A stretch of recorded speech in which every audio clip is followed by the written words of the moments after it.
Thank you, Mr. President. Now, I want to begin today with a short update on the debt ceiling.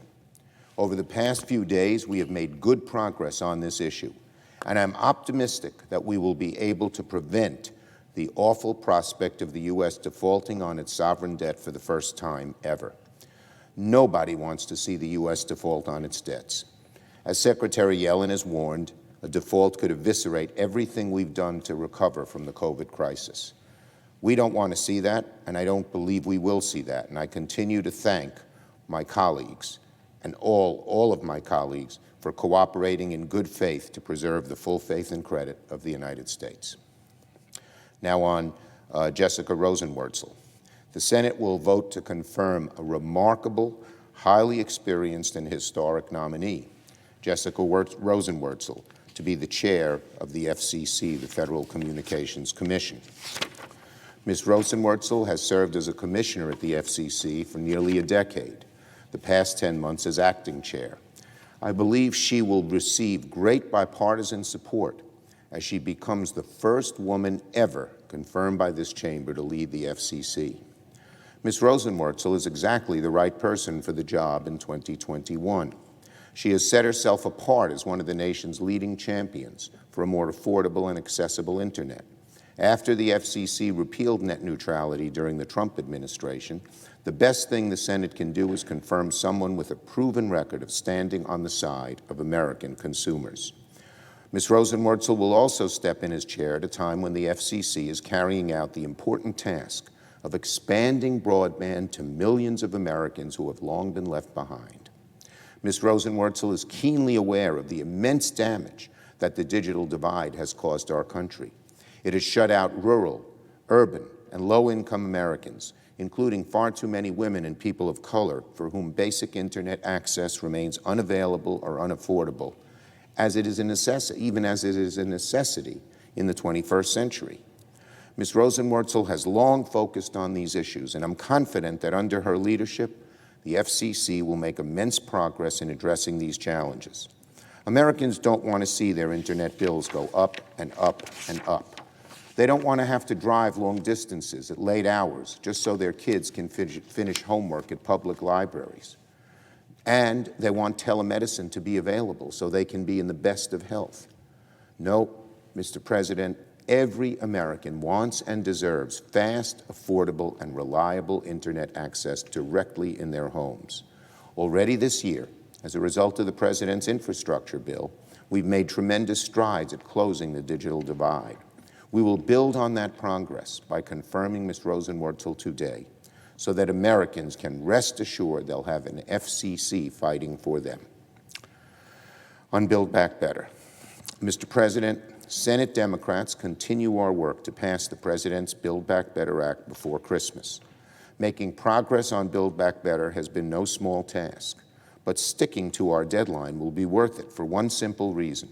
At its core, Build Back Better is the best shot we've had in decades to help families lower costs, to cut taxes for working and middle-class Americans, and create good-paying jobs while fighting the climate crisis. And economists across the ideological spectrum have said it will not worsen inflation, something we are seeing happening across the world, not just in the U.S. Here's something just about every American can appreciate. Build Back Better will make it cheaper for parents to raise their kids. For that alone, it's more than worth the effort. By providing the largest investment in child care in American history, Build Back Better will make it so the vast majority of families will pay no more than 7% of their income on child care for kids under 6. That single investment could save parents hundreds or even thousands of dollars a year.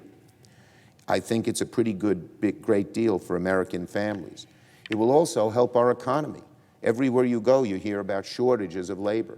One of the main reasons is inadequate child care. We rank way low on the list of the developed nations. The United States' provisions of child care come out near the very bottom. That's something that we cannot tolerate anymore. And that's just one item, child care. Build Back Better will also provide, for the first time ever, free universal pre-K for millions of American families. By one measure, pre-K can cost parents up to $8,600 a year per child. Under Build Back Better, many parents will pay zero. Think about that. Pre-K, for the first time in U.S. history, the greatest expansion of free education that the United States has seen in a century. When we made high schools available to everyone, it made our economy the strongest in the 20th century. We've got to learn that lesson here in the 21st century with pre-K. Build Back Better, of course, will also extend the child tax credit that Democrats passed under the American Rescue Plan. This simple lifeline, a $300 check in the mail each month for each child, can be a game changer during the winter months, and under Build Back Better, we can make sure this benefit stays in place. And none of this approaches the many other ways that Build Back Better will save Americans money. It will provide the largest investment in affordable housing ever. It could save Americans hundreds, even more, by making prescription drugs like insulin cheaper.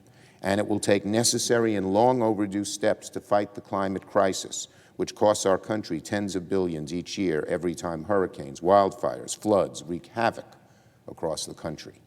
Creating jobs, lowering costs, fighting climate change, and keeping more money in people's pockets. These are the things Americans want. These are the things Americans need, and it's what Build Back Better does. We're going to continue working to get these things done before the Christmas holiday. And finally, Mr. President, I close with a joyful, long-awaited news, not only for Mets fans all over the world, but for Brooklynites and those who have ancestry in Brooklyn that have spread across the country.